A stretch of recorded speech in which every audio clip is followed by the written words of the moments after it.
thank you everyone for attending today. My name is Blake Hampton. I'm the president of the Lee County Bar, and this is our Hispanic Heritage in the Law Luncheon. I don't know if anybody figured that out yet or not. It's kind of hard to compete with the mariachi band. Like, hear me speak and stutter, or the mariachi band. I'm going with the mariachi band. All right, so I'm going to introduce Judge Gilberto Perez for the invocation. Just give you the microphone. All right, thank you. So Carla asked me to make it bilingual, so I added a few words in Spanish. I learned how to pray in Spanish, so it actually comes pretty naturally to me, but Carla, if at the end you remind me, I'll tie in how my Spanish words tie into our meeting, our group, and everything together, so just remind me. But if you just please bow your heads and join me. God, we thank you for this day and the opportunity to gather as a community. Even as we come here with different backgrounds, experience, and viewpoints, give us unity in spirit. Help us to open our hearts and our minds as we listen and learn, and may we appreciate the strength in our differences. Grant us your wisdom and guidance as we continue to strive towards an inclusive bar to serve our ever-growing, evolving, diverse community. Gracias, Señor, por esta comida, en nombre de Jesús, and continue to keep us healthy and safe. Amen. Thank you very much. All right, and with the Pledge of Allegiance, Andrea Ramirez Martinez.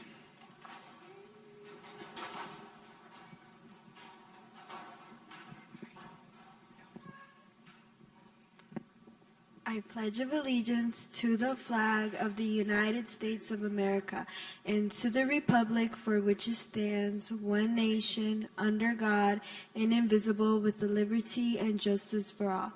Please remain standing for a moment of silence.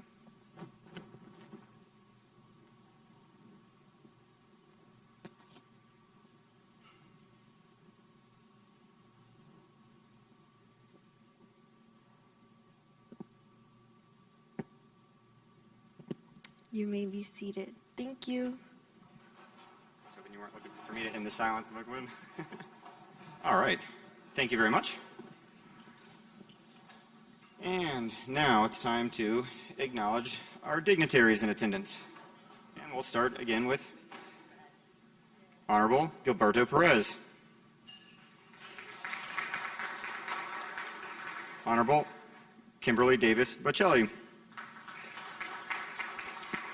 Honorable Shannon McPhee. Honorable John McGowan. Honorable Linda Doggett. Honorable Archie Hayward Jr.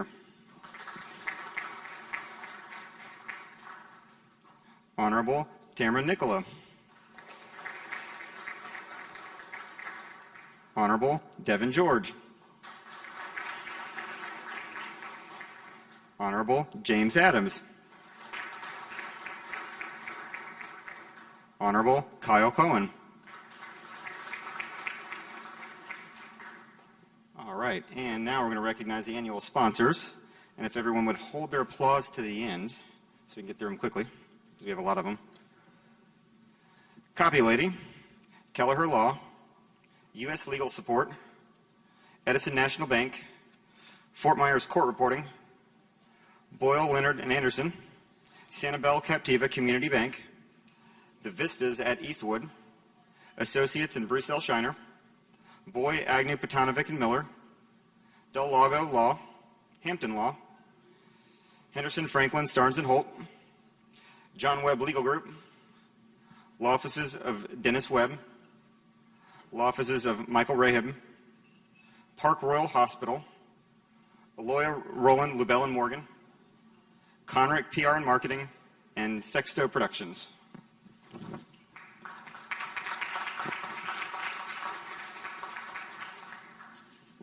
And now for a message from the Lee County Legal Aid Society and Andrew Banier.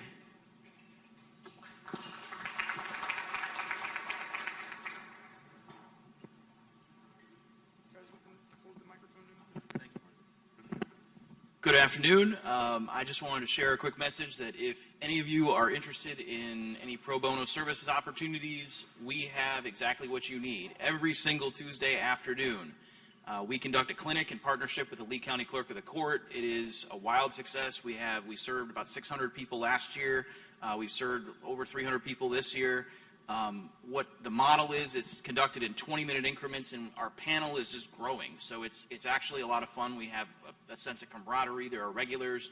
There are law students that are joining every single week. And it's actually kind of a lot of fun because you can create a real practical solution on the fly to individual legal problems that present themselves. And just for law students, I mean, they are watching a panel of lawyers create actual game plans for how to handle individual problems in rapid-fire succession. I mean, is there any better educational opportunity? I can't think of it. So, I mean, it really is a fantastic opportunity. We are just having great success taking individual cases that scream for representation, and it's been really rewarding. So I hope that if you're interested in joining, and part of the beauty of it, by the way, is we have a Zoom model now, so you can join from anywhere.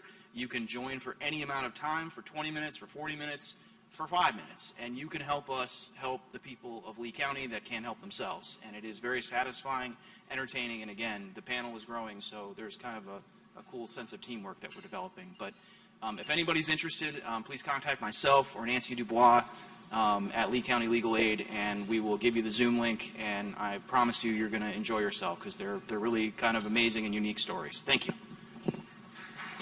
Thank you. Thank you, Andrew. Thank you, Legal Aid, for all that you do for our community. And now I'm going to introduce our sponsors, our co-sponsors, if you will, and co-founders of the Miguel Hernandez III Hispanic Bar Association, Carla Campos Anderson and Kelly Fair.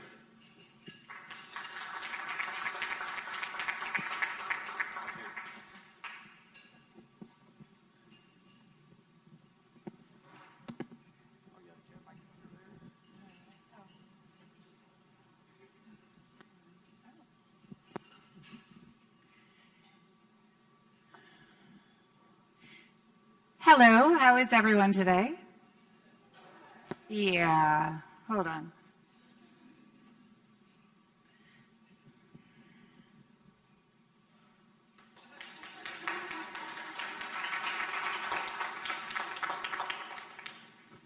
Thank you so much. We are so proud to be here today to sponsor this luncheon. Carla Campos Anderson is the president of the Miguel C. Hernandez III Hispanic Bar Association. I am the vice president, and our other co-founder and secretary-treasurer is Denise Hernandez, Miguel's wife. Denise was not able to be here today because she is taking Miguel's mother to the doctor, and this slot was the only time available for the appointment. But it's fitting because anyone that knows Miguel knows very well that despite all of his awards and accomplishments, his number one priority was indeed family. Today, Miguel would want us to learn about his heritage that he was so proud of, but he would want us to do it while having fun at the same time. And my fun factor, it's not that bankable. I don't think that I'm like that fun to be able to carry that out, so I would like to have some help. In 2016, Miguel Hernandez won the Decorum Award presented by the Lee County Bar Association, and the person that presented him with that award at our gala was none other than my helper today, Cynthia Duff.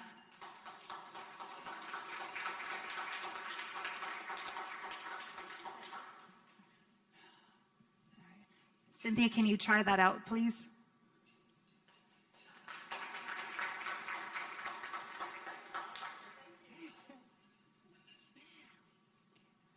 We had a panel prepared for you that was representative of the Hispanic culture and some really, really great panelists. And unfortunately, as we approached the lunch date, two of our very distinguished and very wonderful judges had to pull away at the last minute due to health concerns. I was not supposed to be the moderator. Again, my need for help. I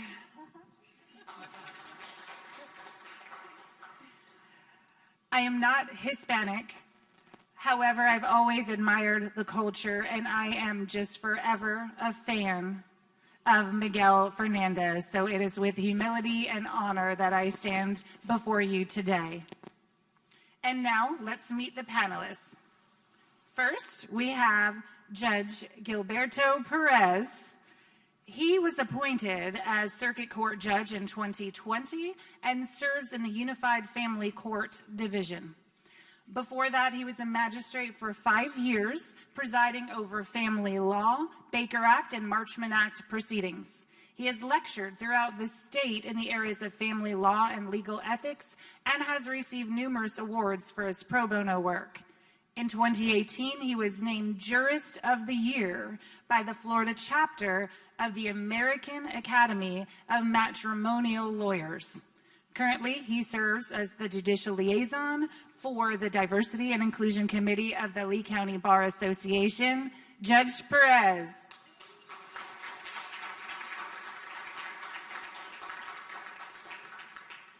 Next, we have Lisa King. Lisa is the Chief Deputy Court Administrator for the 20th Judicial Circuit. She began her career at the Lee County Clerk's Office in 1993, and she has served in the roles of Pretrial Services Manager, Deputy Criminal Justice Director, and Criminal Division Director prior to being promoted to her current position. Under her leadership, the Lee County Criminal Division gained accreditation through the Florida Corrections Accreditation Commission, and our agency was only one of 5 agencies in the state to receive this recognition. Lisa King.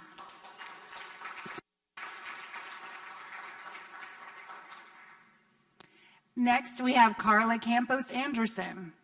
Carla decided to become an attorney in high school when she participated in our Lee County Bar Association mock trial program. She has been active and supportive of this program just about every year since, eventually chairing the program and then becoming the president of the Lee County Bar Association. I speak for many people when I say that we hope she steps down as president of the Miguel C. Hernandez III Hispanic Bar Association. Not because I wish to try to scoop up that presidency in her absence,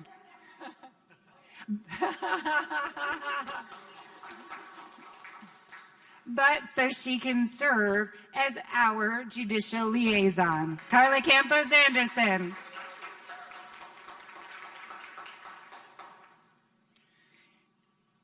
Cynthia, if you wish to have a seat and enjoy that wonderful food, I would like you to be able to do so. Oh no, keep that to yourself, yes. Wasn't she great? She was very great. I didn't plan well with the lunch situation. My lunch it's over there, and I'm hungry. And so the first question that I want to ask, of course, is about food. Carla, what is your favorite dish that has been made for you by your abuela? My favorite dish is, so first I have to start off with, food is a sample in my family, and I think most Hispanic cultures. Everything is surrounded by food. So if we wake up in the morning, you have a café con leche, you have bread, you have like a mid-afternoon snack, you have lunch. Lunch is like supposed to be like the biggest meal of the day. And then you have dinner, and then you have dessert, and you have more food after that. And And so unless we're eating, we're just not doing it right. So, for example, my daughter is 3 years old. She's in the 99th percentile in height and weight. And my grandma just came to visit in July. And the first comment out of her mouth was like, she's so skinny. Like, do you feed her? I'm like, yes. According to the doctors, I do. So, so it's always, everything's surrounded around food. And my grandma has one dish that she makes, and she makes it once a year because it is an entire 24-hour process. It's tamales. And every culture, Hispanic culture has tamales, but this one is made out of cornstarch. You spend one entire evening just stirring the pot. And then 9 hours later, you start putting them together. You start adding eggs. You start adding all these ingredients, some chicken, and 24 hours later, you're served these beautiful, wonderful, delicious tamales. I tried to one time sit with her and try to learn because I wanted to carry this tradition, and I gave up. So hopefully somebody in my family decides to do it because I couldn't do it. Thank you so much. Lisa, same question. All right, so my favorite family dish is pizza. I'm just kidding. My favorite family dish is arroz con pollo, also known as chicken and rice. So it's a one-pot dish where it's yellow rice with vegetables, and it has to be very flavorful chicken, all combined, and it is absolutely delicious if you haven't had it. And if you haven't tried a café con leche in the morning, like Carla mentioned, you are missing out. It definitely will wake you up for the day and give you the energy that you need to keep going. Thank you. Thank you very much.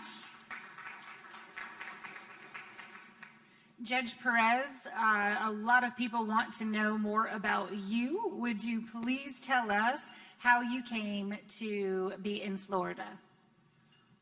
Well, the very simple answer is I was born here. I'm a Florida native, believe it or not. I was born in Miami, Florida at Mercy Hospital.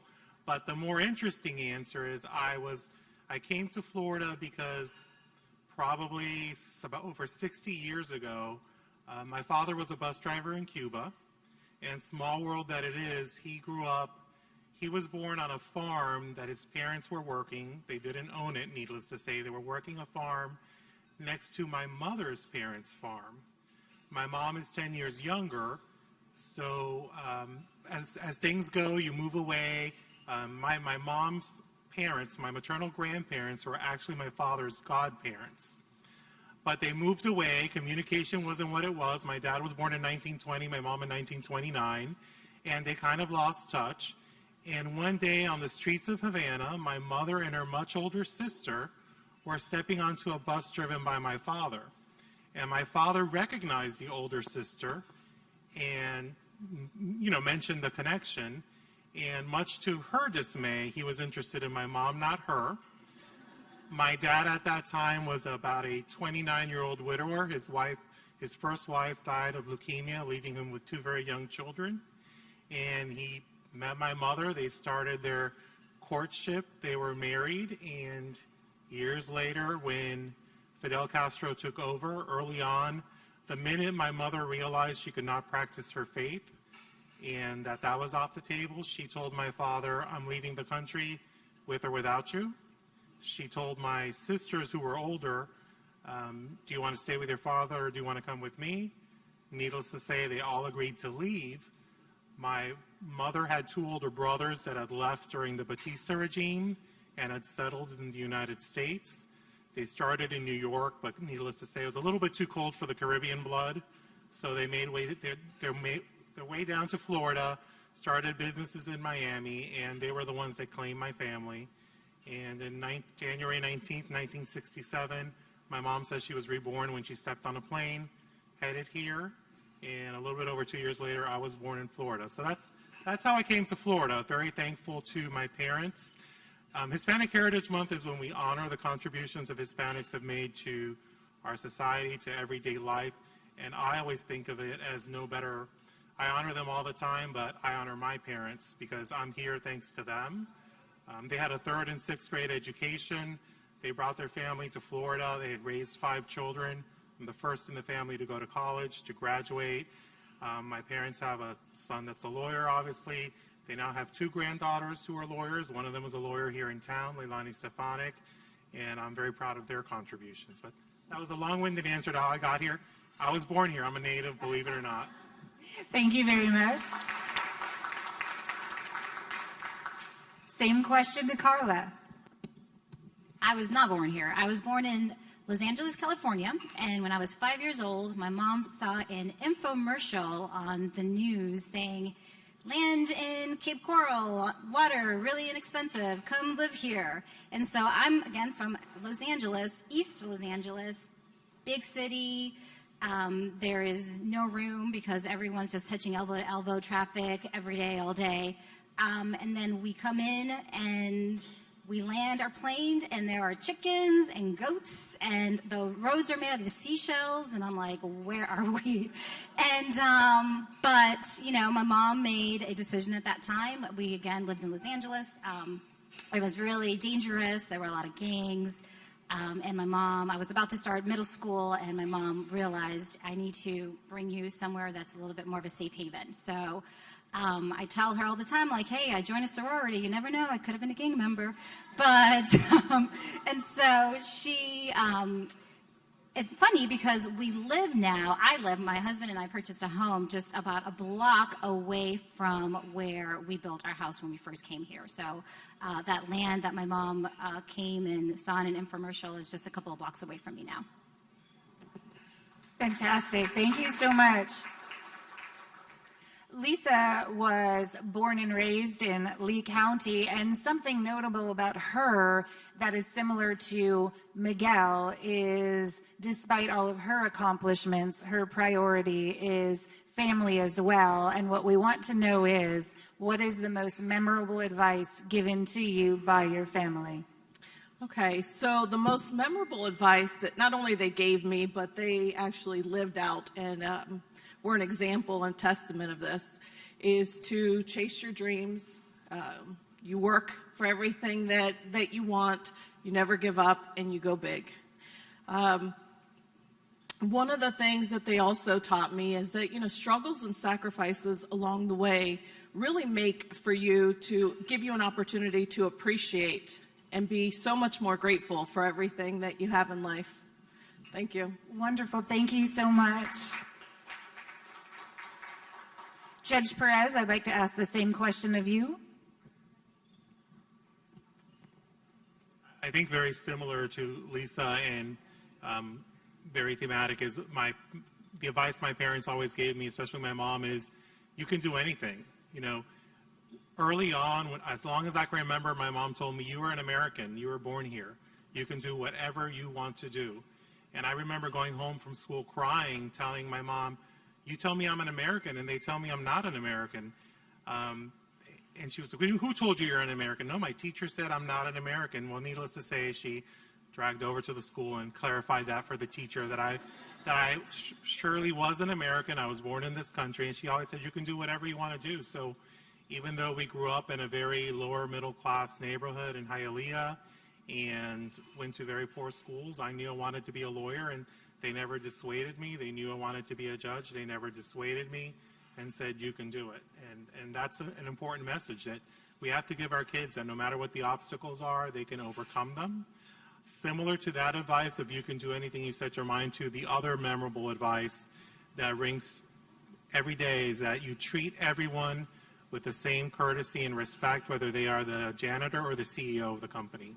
And every time I see those memes going through social media, I remember the advice my parents gave me, and you know, it just sticks with me. It sticks with me through my entire career, no matter who I was representing under what circumstances.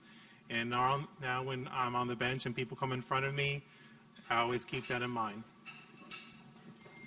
That is wonderful. Miguel had a lot of that same advice growing up. When his family came from Cuba, he was only 5 years old, and they were able to leave with just $20 in their pocket. They joked with him at a later date that he would try to ask if he could sneak back in to Cuba to get his bike. He was always so proud of his heritage. He never was ashamed of it, no matter what he went through, and he always wanted to live his life in order to make America proud of him. So my question for Lisa is, we want to know more about the Hispanic traditions that you have and your family have. Please tell us some of the traditions that maybe a lot of us wouldn't know about. Okay, so I tried to think of the most, I guess, unique one that maybe a lot of people haven't heard of. So it is indeed unique.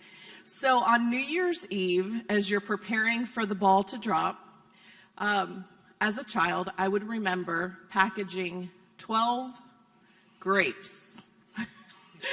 And so at midnight, what you would do is you would eat these 12 grapes, and each grape represented each month of the following year. It was a tradition that was certainly passed on from generation to generation, and the thought behind it is that you would start out the new year with lots of luck and prosperity. So I wanted to share that because I thought it was unique. That one is really neat. I've never heard of that one. So I apologize when you go shopping around December 30th for grapes, and they're either none or the price has gone up. Yes, it is our fault. Start early with your grape shopping. Carla, what about you? Do you have anything to add to that?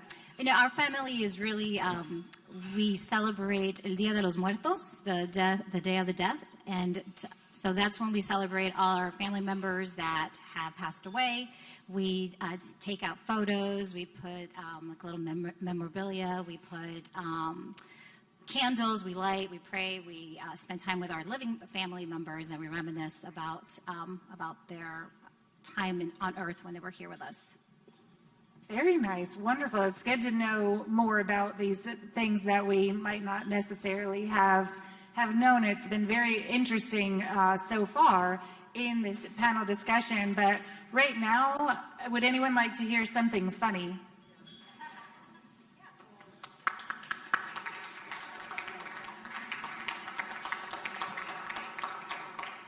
Well, since you asked, Judge Perez, please tell us a humorous tale about your Hispanic heritage and the law. That's a lot of pressure. I don't know about humorous. Usually I need a script. I need to learn my lines so I can come up with something humorous off the cuff like that. It's not necessarily about my own heritage, but I can tell you as a young attorney in Miami, I worked at Legal Aid, and a number of my clients were Hispanic women throughout South Central America and the Caribbean. And they always insisted on calling me doctor or calling me doctor. And there's a lot of you in the room are very young. Some of you are closer to my age and around. I don't know if you remember, a few years back, there was a big controversy with the Florida bar where lawyers wanted to be called doctor because, after all, we have a Juris Doctorate. Those that know me well and or maybe sat with me on the grievance committee know that I'm very black and white when it comes to the rules. So every time a client would call me doctor, I would cringe because I was afraid that someone would think I was violating the Florida ethics laws and I was calling myself a doctor. And each time I tried to emphasize, no, not doctor. You can just call me, Mr. Señor Perez or abogado or Gilberto, anything at all but doctor. But in the Hispanic culture, lawyers are doctors. And it's an utmost sign of respect. They wouldn't dare call a lawyer anything but doctor or doctora. So it was quite a challenge for me as a young lawyer, that balance of, every time I heard it, I cringed. And again, I go home and talk to my parents. I was still living with my parents, and they would explain to me the background and the history, and I understood that, but at the same time, you get so worried about that bar complaint that you want to make sure that you're always on the right side of the rules. So that's about as close to a humorous with the Hispanic heritage and the law as I can get for you, Kelly. I'm sorry. Thank you so much. I liked it.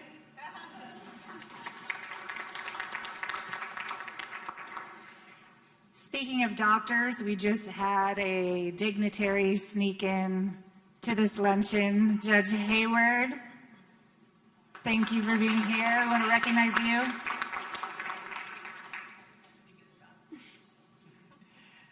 I want to turn now to Lisa. Lisa, you are in a very unique perspective with your job in the court system. And what we all want to know is, what should attorneys know about your culture in order to maintain good relationships with our clients and have effective communication? Absolutely. So a few of the things that I thought of is, number one, lack of eye contact. Sometimes in our culture here, we may see that as a sign of someone maybe withholding information, when in fact it may very well be a Hispanic culture that has been learned over the years and a sign of respect. So I just wanted to share that lack of eye contact could actually mean a sign of respect for some. The other thing is just the number of different dialects and the way that something may be interpreted from Spanish to English. So with certain dialects, someone may say tomorrow, but not necessarily mean tomorrow. It may mean a day in the future. So that's important to keep in mind, is that there are just a number of different dialects. And the other thing, and not to generalize, but in the Hispanic culture, we can tend to be a little passionate. So that can come off as maybe being highly emotional, or a lot of hand gestures, or maybe the tone being a little louder. Let's see, what else? Maybe very wordy. And again, that's more of a culture thing. I mean, I think the best advice to each of you is just sort of duck. If you see the hands wailing, just duck. So that's what I'd like to share. Hopefully that is helpful. I know that each of you have probably had an opportunity where you've been able to work with our certified court interpreters, and they do a great job of trying to work with the attorneys and the clients to try to ask them to maybe slow down or repeat themselves when they are interpreting in court. Thank you. That is a really great answer.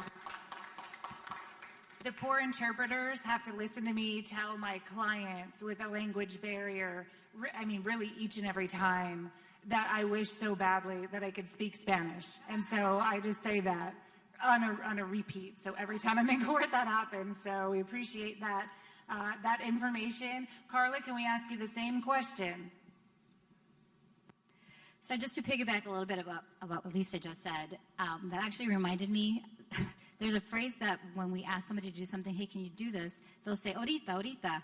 So me being of Hispanic descent, but American raised, to me, ahorita means now. But to most people, Hispanic means like anytime within the next 24 hours. So, what did you say? If even. At some point in time, we'll do this. But other things that I think that are important to know as attorneys and the judicial system is something that I've actually have had to learn myself, is that there are certain countries, especially like Central America. My family's from El Salvador, so El Salvador, Honduras, Guatemala. A lot of those countries, their judicial system is either non-existent or there is very lack of it.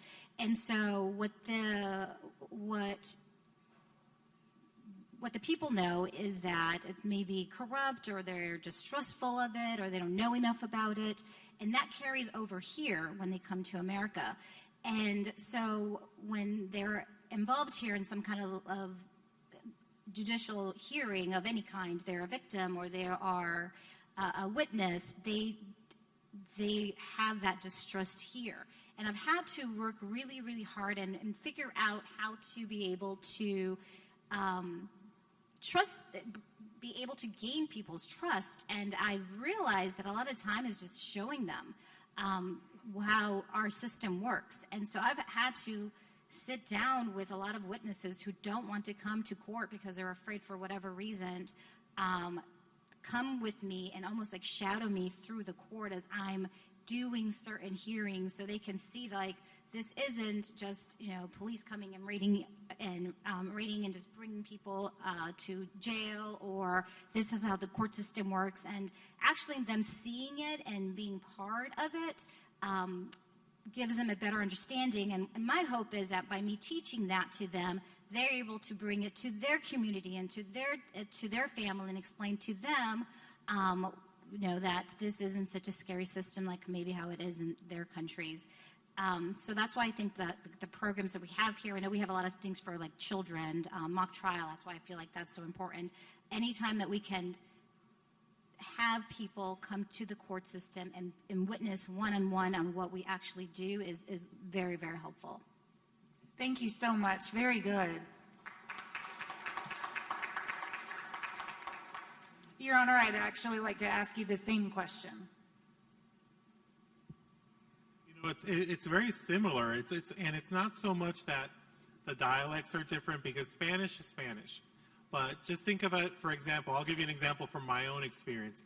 I grew up in the Miami, Florida area, and for me, the soft drink was called a soda or a Coke. Everything was a Coke, whether it was 7-Up, Sprite, Pepsi, it was a Coke. And Michael's nodding because he's from Miami also, so he knows. So I went to law school in Notre Dame in the Midwest, and I was at one of my first parties, and someone said, "Would you like a pop?" And I honestly, in that moment, could not even remotely think of what they meant by a pop. So they kind of saw the look on my face, and they explained that, "Oh, do you want some Diet Coke?" And I'm like, "Okay."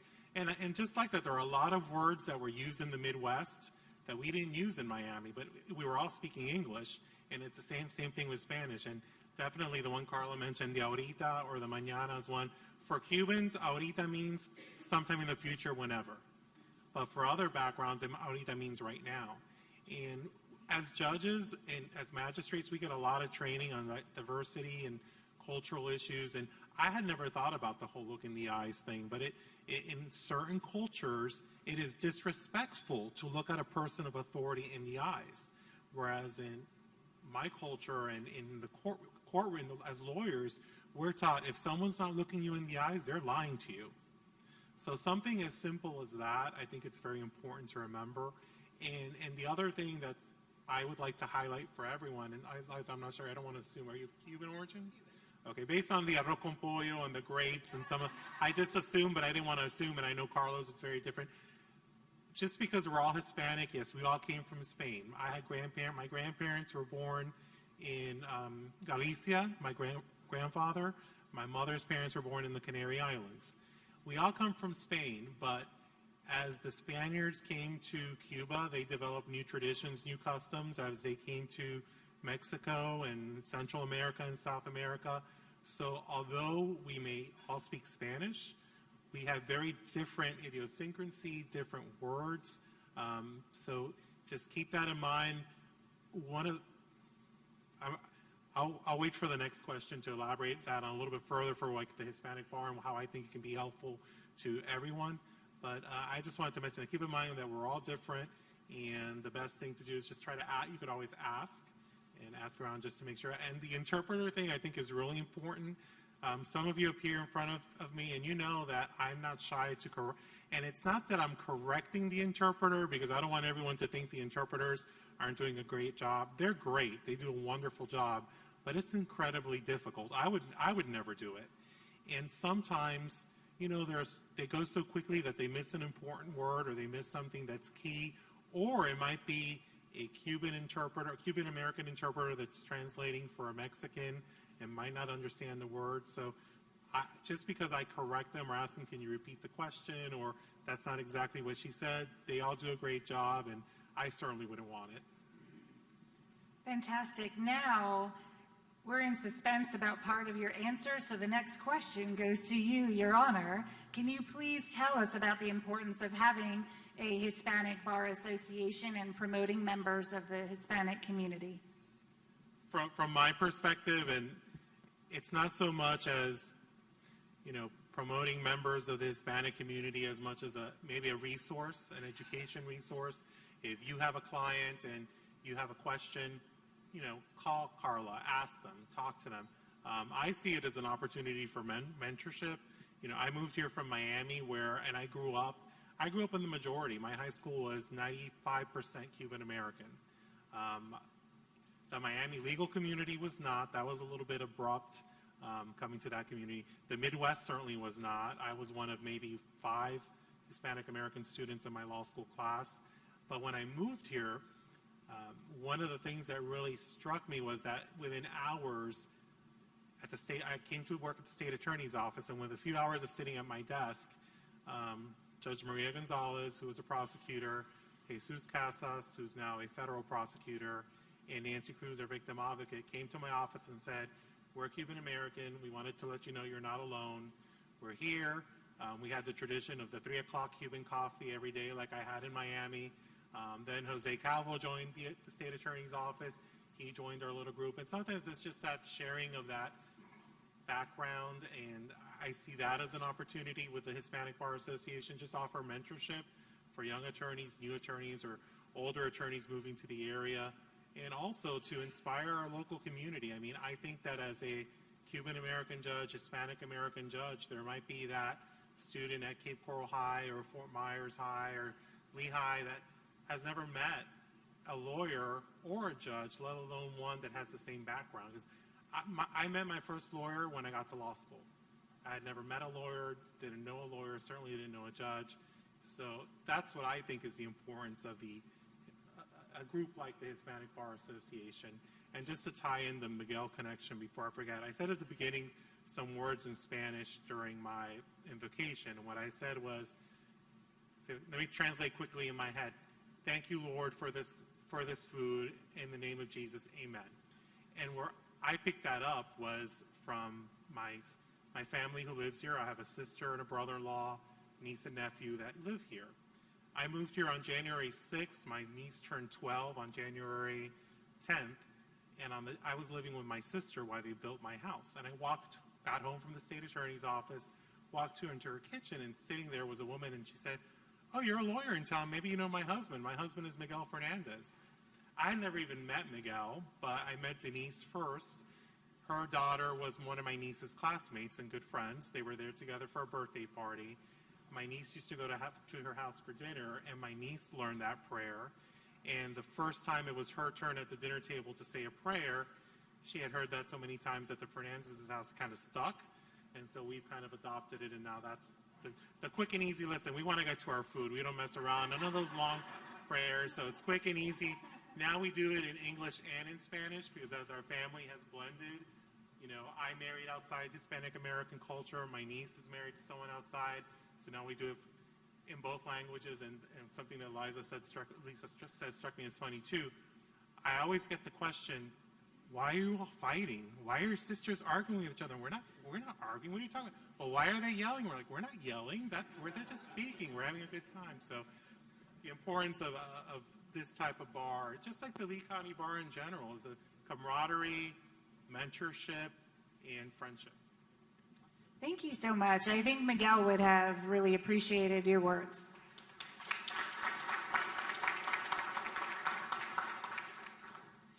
Who wants to hear more about Miguel?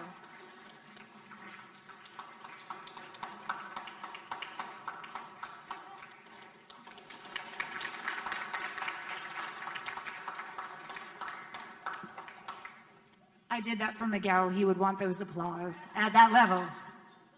Lisa, please tell us your most humorous or memorable story about Miguel. Absolutely. I have so many memories of Miguel. He was just such an inspiration, but I think what stands out the most is that he was always positive, even in the most difficult of times.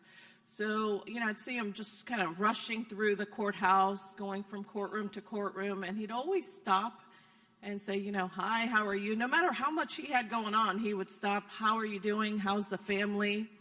And I think one of my favorite things about Miguel, because he was so proud of his heritage, is his guayaberas. Does anyone know what that is? The shirts that, okay, so Miguel would wear those from time to time, and he always looked so sharp. And I think it was just because he was so very proud of his heritage. Also, what stands out to me is just how strong he always remained in his faith. And such a family man. Anyone who knew Miguel knew about Denise, knew about his daughters, and of course his new grandbaby at the time that Miguel and I would talk. So I wanted to share that about Miguel and just what a mentor and an inspiration he was to so many. Thank you. Thank you so much. Carla, please tell us what the Miguel C. Hernandez III Hispanic Bar Association means to you. Oh, goodness. So to me, it means an opportunity for the Lee County to be able to reach out to the Hispanic community. You know, it's not that long ago that certain classes, certain ethnicities were not allowed in certain clubs. You know, the ABA, American Bar Association, has a history of that, and you know, there was a lot of turnaround, and we got our first president in 2010. So it's not that long ago. So I feel like this is an opportunity for us to be able to, through all of the legal, the judges, the administration, court administration, interpreters, attorneys, friends and members of the community, to be able to give back, to be able to do it in a way that we can honor our heritage, teach people what our heritage is, and feel that they're part of a group, part of an organization. One of the things that Miguel was always really good at was inclusivity. Is one of the things that I always, when I think about him, that's what I think about. He was always himself was always part of an organization, but he wanted others also to be part. And it didn't matter what belief you had, what color, what creed, what anything. And so actually when we formed the Miguel Hispanic Bar Association, such a long name, but we didn't care who the officers were, if they were Hispanic or not. I mean, Kelly's the vice president; she's a moderator of this. It's just about trying to include people in what our traditions are. And I feel like if people know that, if they feel like they're included, if they have more knowledge about that, then there's more acceptance and there's more love, and that's the best that we can do for, a little part of this planet that we have here. So just, can I tell them a little bit about what we've been doing with the Hispanic Bar Association? Yes, please. Okay, great. So what we've been doing, so the past 3 years, we were able to raise a little bit over $1,100 to donate to Manatee Elementary, and I don't know if you guys know where that school is, but it's predominantly in an area where there's a lot of Hispanic migrant workers that come here for part of the season, move, and they bring a lot of their children here. And so they recently became a Title I school, and there is a requirement that the students have uniforms, but a lot of these parents don't have the funds to be able to afford the uniforms. So the money that we were able to raise is going to go towards being able to provide uniforms to the schools for them to be able to give to the students who are not able to afford them. We were also have done for the last 3 years, we have put on the Thanksgiving drive.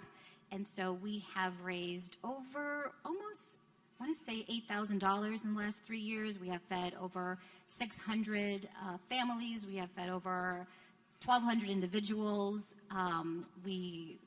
We're doing it again this year. It's going to be our fourth one. And so I'm looking forward to doing that.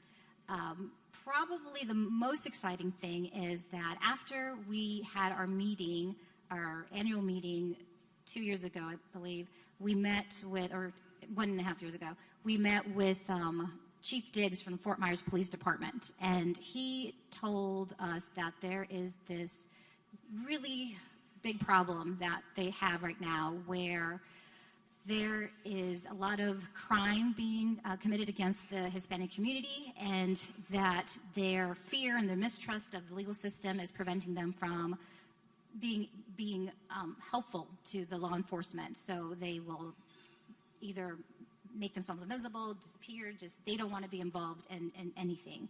And so that is causing the crime rate to go up. And so they reached out to us to see if there's anything that we could do to offer a program or something that would help that. And so the executive board met, and we came up with a lot of ideas, but one of the ideas that has come to fruition, or is coming to fruition as we speak, is this program. It's a pilot program called Número Seguro, which is translated to safety number. So we're working along with a partnership with Reverend Flores from the United Nations, and we are providing a safe place, a safe number where people that are victims, that are witnesses, that just have a legal question as to the legal system, for them to be able to call. And so a call center. And so right now we're in the process of doing that. We've came up with a pilot program, came up with the how we want to run it. Now we're in the process of training the call center.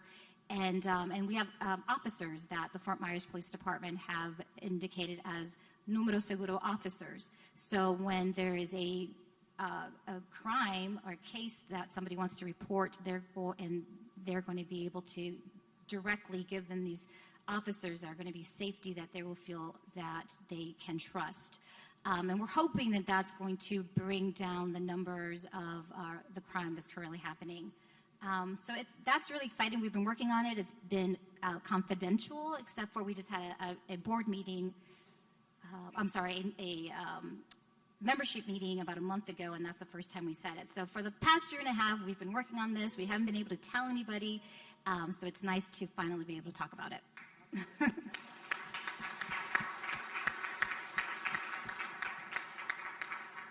Thank you so much. It has been a privilege to work on everything that we have been doing in Miguel's great honor. And at this point, I just think you all were so great. Don't you think?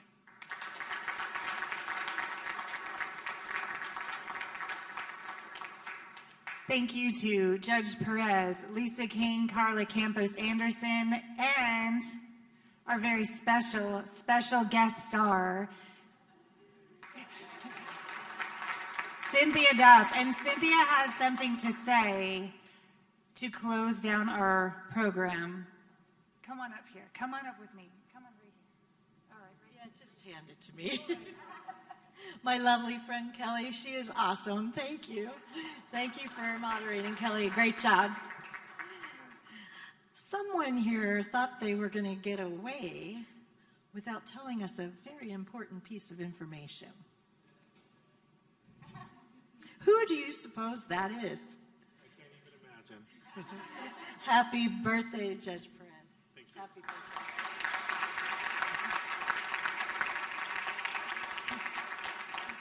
Happy birthday. Okay, ready? What do we do when it's a birthday? Don't make me sing by myself. To you. Happy birthday to you. Happy birthday, dear Perez. Happy birthday to you.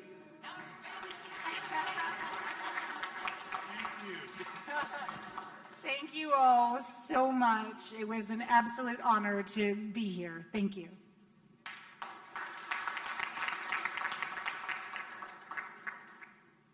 Gracias, Kelly.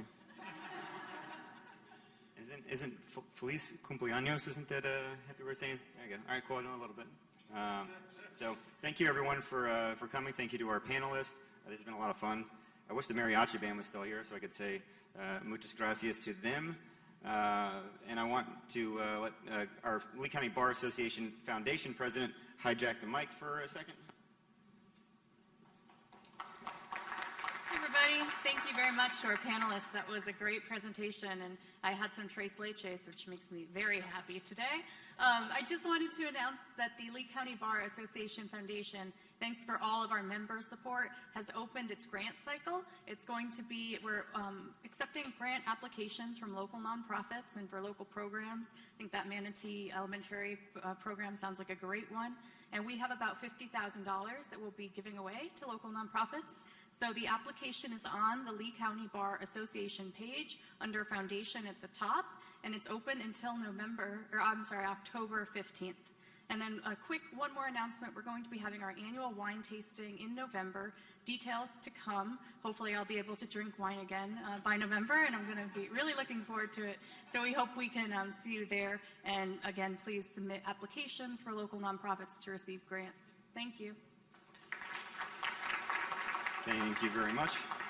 The wine tasting last year was virtual, and I was a little hesitant about it at first, but then I actually had a really good time. It was all virtual. We had picked up baskets with cheese and wine and crackers, just about everything you'd want on a Friday night. All right. So thank you again to all our annual sponsors for your support and your generosity. Thank you to the co-founders of the Miguel Hernandez III Hispanic Bar Association. We're going to go by MC3 or MCF3 Hispanic Bar. That was our abbreviations in some of the emails. Carla Campos Anderson and Kelly Fair. And thank you again to our panelists. Can I say birthday boy? The Honorable Gilberto Perez, Lisa King, and again, Carla Campos Anderson. And October 2nd, we got the gala. We only have about 38 tickets left, so they're going fast. Well done, Lauren. And October 15th, whatever that Friday is, that second? Yes, 15th. We have our Pro Bono Awards luncheon, so we'd be happy to see everyone there as well. Have a good weekend.